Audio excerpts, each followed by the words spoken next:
ia le tua whaftai fo ilo na lo fo le ua tātou tu e maua le te ni tā ua tātou te tata noa ia ma whaasoa fo ila na fio o ia o le mata upe whapea o le whailonga le tu i le soto sulua suto e whai fo i le toto ma whailonga ia te o tō i whale tu te iai o te ai e tu fo i le toto ona o susopo ai lea ia te o tō i lea o fo ia te o tō le mana e whano ai pea o teia le nuu ai kupito o le wholwhalanga le ane tu o le whasi o le ale whailonga le tu o le whailonga le tu o le toto na amata mai le toto manu se i oa i le toto po i o Yesu o le toto whaale atoa wa mea ma le ato atoa o le toto fo i nau whiwhia ia ngasala a o le ua vese ia ngasala o manatu whapopau nisi tangata o le lorangi e whapea o le whakerisiana o le whamalini toto wala tu te e nei le satau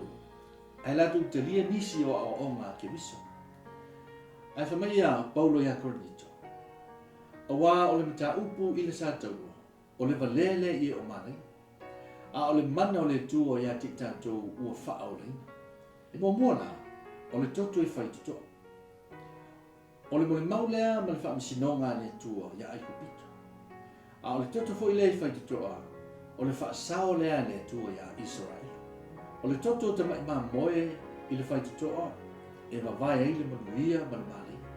Whamai le whamatalanga Ioane. Ioane mamua luas fuia. Whauta i te mai moe le tua na te abesea le angsana a le laurani. Lona lua o le toto i lunga o le ato la au le whiana. I te tono le ato la au o lo i le manai. O lo i le toto o ano. O lo iai fo i le papa maa o tulafu. O le mafo le lofa i lunga o le ato la au. E sausawina i le toto, e le whaitaulanga. E ufiti ai tulafu na soria Israel. O le toto lau o malia i le sila whanga ni atua, i le angasa. Lona tō, o le toto i le tino o le tingata. O le tōwhia o le whaitaulanga.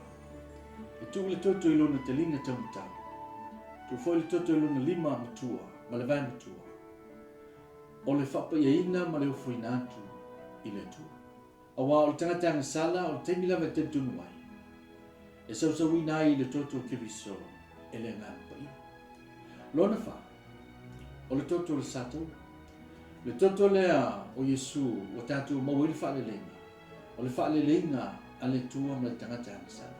O mai leo Paulo na tusi a Kolosi ma mulu sifuru.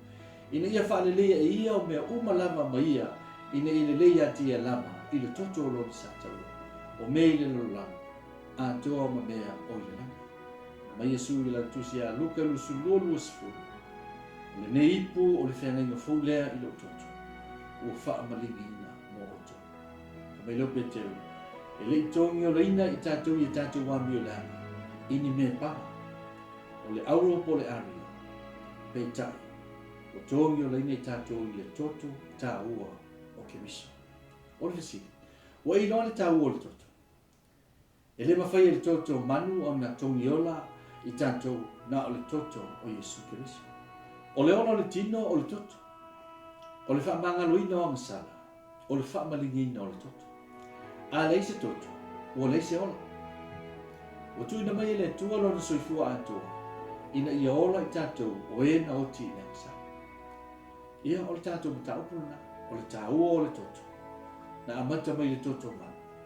Ai whaiu i le toto tāua o le tātou o le i Yesu Kristo. Ua mangalo ma mai tātou.